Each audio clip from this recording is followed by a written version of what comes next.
yet on the path to understanding. Um, I want to address the concept of teachers and the important things to look out for when we choose a teacher or a mentor for ourselves. In this day and time, everywhere you turn, there's all kinds of life coaches, spiritualists, you name it, okay, gurus, whatever. And they have a lot of followers. We usually choose people and teachings that are based on what we understand, what we already know. And hopefully we get the kind of person that we're paying attention to who will help us to ask more questions and determine for ourselves and for our own lives what's the best path for each and every individual. Now, one of the things I always tell my kids is that I can't run their lives because it's enough trouble trying to run my own. And even though I have a tendency to be a busybody and want to tell other people what I think is a better way for them, ultimately, whatever they choose and wherever they are on their paths is not a mistake. Okay, regardless, even if it's totally opposite of what I'm thinking. Okay, because only the individual deep within their spiritual selves knows what they are choosing to do in this lifetime. And in doing so, sometimes that path is straight, sometimes it's circuitous, sometimes it's spiral like. Ultimately, everyone's going to end up in the same place. And even though it may not look like that on the surface of things, in fact, is probably more than likely true. And I say that because I look at people. I'm a great observer and analyzer of the things I observe and learn. And one of the things I notice is that sometimes the people who we think are the worst possible people grow and change over time to become something different. Now, another thing that I've learned about life is that the only difference between me, you, and anybody else is the choice we make in the moment. Every single person's life has the exact same potential to do good or bad as any other person's life. And the only difference between them is what they choose to do right now. Okay, so even if we see a person do a bad thing right now, they can turn around 5 minutes later and do just the opposite. And it doesn't make them a hypocrite. It makes them be the person that's choosing what they need to do in that moment, just like we all are. And this is why it's so important to follow, if you choose to follow, individuals who align with what you need in life. Even though we do that, I believe, even though we don't know why we're doing it. But it's really important to remember it's always all about choice. And one of the things that's really important, I think, is to examine uh, what we feel deep inside about any given situation, about any person. Because 9 times out of 10, it's our spiritual self, our sensei, our Buddha, our Ori, that place in us that's connected to the universe, and thereby become aware of the inner fusion of all things that lets us know what's going on in our lives, in our feelings, in our spirit, if you will, before we're even aware of it mentally. And that concept of gut feeling. And 9 times out of 10, our gut feelings aren't wrong. Of course, we have to deal with all the delusions that we've taken up on ourselves throughout our lives, and the illusions as well. So it's really important that we take a deep breath and understand where we're headed at all times and feel if it's the place we need to go. I mean, you hear people talk about logic and reason, but how important is logic and reason when your gut's telling you something opposite? And we're taught to think a certain way, to believe certain things.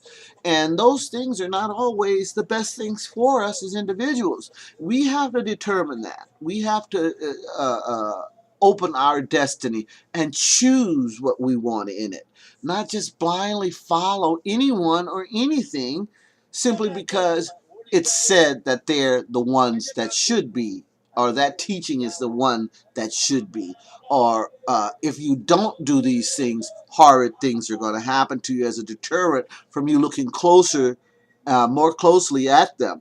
So the reason why I wanted to address the people that we follow is because it's so easy to get caught up. I mean, look at the kids that get caught up in gangs and stuff because something's missing in their lives and they're trying to replace it, or being forced into that kind of a lifestyle. It's the same thing with going to a bar and liking the bartender and sitting there and getting drunk all day, knowing that that money was for the kid's tuition, but you felt like getting drunk, so you did, and now the kids have no tuition. I mean, we can make all of these bad choices by following paths that are not conducive to our happiness and well-being. And one of the things that we really have to be on guard for is the arrogance and presumption of people. Now, there's, the arrogance and presumption of people of mistaken views. That means they've looked at life, but they haven't delved into it. They haven't delved into the reasons behind things, and they've accepted the errors of other people as their truth. I'm not going to pinpoint any one thing. I think that's something that we should look at and analyze and research for ourselves. I'll have my opportunities to voice my opinion on other videos about what teachings are best to follow or not follow, or probably won't address them at all, because I really do believe that we're right where we need to be when we have teachings that align with where we are. In other words, if I'm in kindergarten, there's no way I'm going to be able to do trigonometry without taking the steps to learn the math processes that get me to the place where I can do trigonometry. And it's the same thing. We have to be in a place with the teachings that align with our own, and then from there move forward in our spiritual growth. Um, but if we're following the wrong view, a lot of the time we can get totally lost, more lost, or bogged down in where we are. And I think a lot of people get stuck because they do believe in these mistaken views based on limited understanding. It's not that the views are ultimately wrong, it's that they're limited in how they help us to understand life and where we're supposed to be with it. Because nothing is about the external. Nothing. Everything's about what's going on inside of us. And in this, place, we have to determine that in advancing to our next spiritual level, because we're not all in the same place. We think we are. Well, I'm human, you're human, so therefore we all have to be on the same page. No, it doesn't quite work like that. And if you observe and analyze and look around you, you'll find that to be true.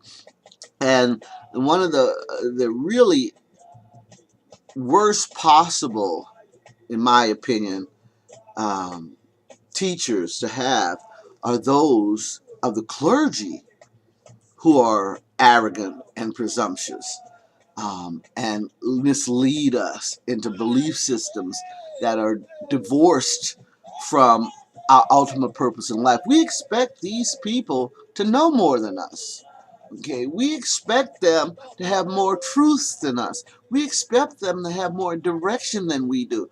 And ultimately, uh, we have to understand that they are not the end all of every kind of understanding.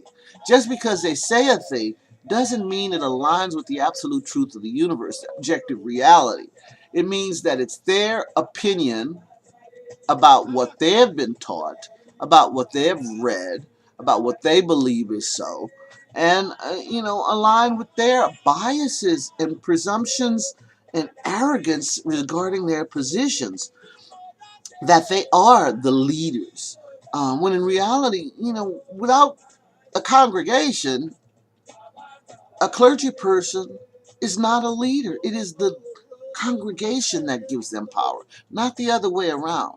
Okay, just because a clergy spends his life supposedly trying to be closer to his higher power, he's no different than any of us. We can all do that individually, ourselves, in the comfort of our homes without the middleman. Okay? And sometimes this middleman, this clergy person, will cause us to deviate from our correct path because we begin to second guess ourselves. Things we knew to be true in our heart, things that we could feel so deeply in our gut, and we let it go because they said something opposite of what we already know, because it didn't align with whatever teaching they were trying to impart upon us, with whatever manipulation they were trying to use to enhance their power over us. And that is not conducive to healthy spiritual growth. Now, the third kind of person are people who can be arrogant and presumptuous, are those who pretend to be sages. Okay, oh, they're so wise. They know everything. A lot of people say that about me. Okay, oh, Tracy, you're so wise. You know so much. Yeah, I know a lot. I don't know how wise I am. I mean, the proof is in the pudding, as they say. Am I happy? Yes. Do I like the whole person that I am, good and bad, positive and negative, ins and outs? Yes. So, in that sense, I think I might have a tiny seed of wisdom. Okay, because I've learned to love myself. I didn't always. I mean, I used to sit in the mirror and look at my physical self, and my eyes are too tiny. My nose is too long. I always loved my lips. Thought they were perfect. Okay, I look like my dad, who I hated when I was a teenager, and so on and so forth. So I didn't want to look like him. So I found all kind of reasons to tear my body apart. And in the process of doing so, actually hating the physical being that was me. And it took me a long time to learn that, wait, when I look in the mirror at the whole self, I see a beautiful person. Okay? When I look at my actions, when I observe my character, I mean, I think I'm fantastic. I think I'm absolutely wonderful. But it took a long growth period to get there. Okay? You notice that 9 times out of 10, I won't have makeup on my face because I really like my face.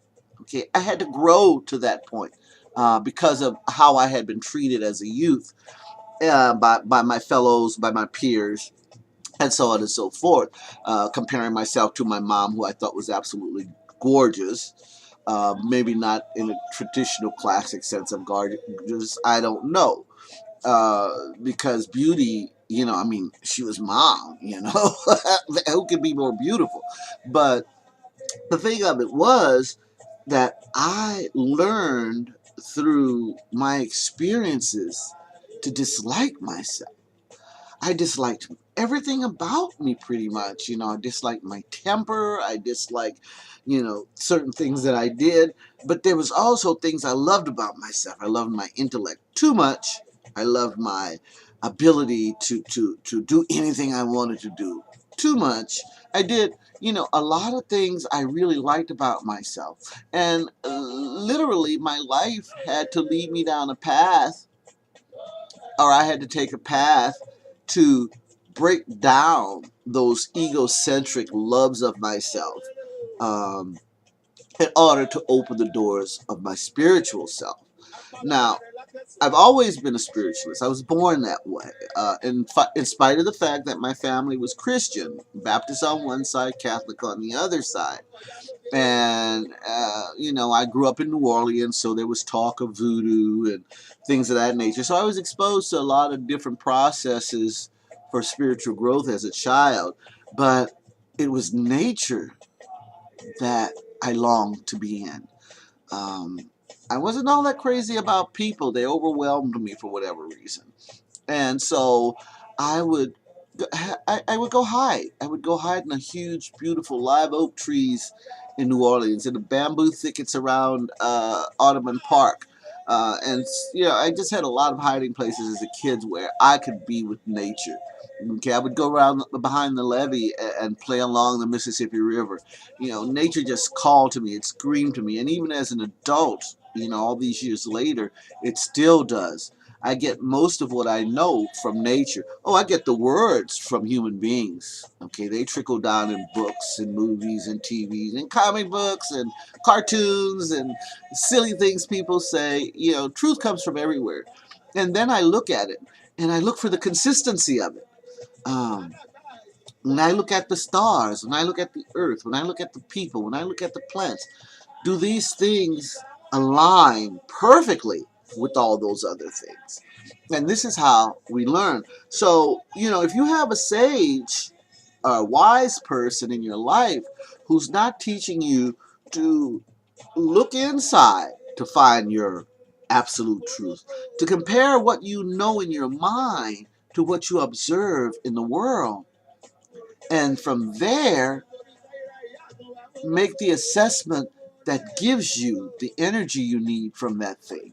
Um, and I've seen this in everything. Matter of fact, I'm always learning something new or coming to some realization or enlightenment, whereby I've been given knowledge that comes of itself, and then I compare it with what I've already learned and see how much it aligns with what's already there and how it aligns. And one of the things I've really become aware of late is the concept of patterns.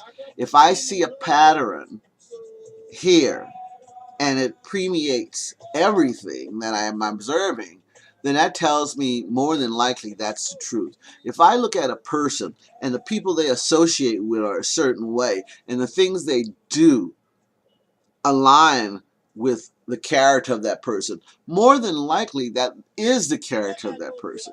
I know, especially as a woman, it's so easy to get caught up in the potentials of people. We sometimes see beyond where they are to where they can go, but ultimately it's up to them if they want to go there. And we'll invest a lot of ourselves into that person to our suffering.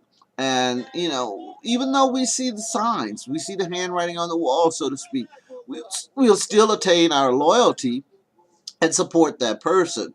Um, and, I think this is one of the reasons why there are so many women involved in churches as congregation and followers of these gurus, these sages, these life coaches, and so on and so forth. It's because women see beyond the immediate and get caught up in their loyalty to a thing, even though they may be second guessing it, even though it may be presenting itself as something that they're not really sure about. They'll still hang in there and wait to see indefinitely if it's heading in the direction they want it to go. Uh, and I can only speak, from the heart of women, but even though I'm a woman, I'm not all women in that sense. We all have our own set of experiences that lend to what we accept and what we believe. I can't remember where I read it, but a while back, many, many years ago, I read something that says, we accept what we already know, the things that align with what we believe, because none of us like to be wrong. Okay, none of us like to be in error. So if you tell me kangaroos hop on their tails, not on their feet, and I take that as my belief system. No matter how many times you tell me that kangaroos hop on their tail, on their feet, and they balance with their tails, I'm not going to believe you, because I've decided that my belief system says kangaroos hop on their tails and balance with their feet. So rather than just the opposite. And we do this to ourselves all the time. The most important thing, I think, is to really come to a realization that when we decide to follow or choose anyone as our teacher, be it a layperson, clergy, some wise appearing person, or somebody that's building themselves, or they're building their brand as being sagacious, being wise, I think we need to really listen inside ourselves. Really try to feel that person's energy inside ourselves and find out who they are and how they are and if they are who we need to get to the next step in our spiritual evolution. Thanks.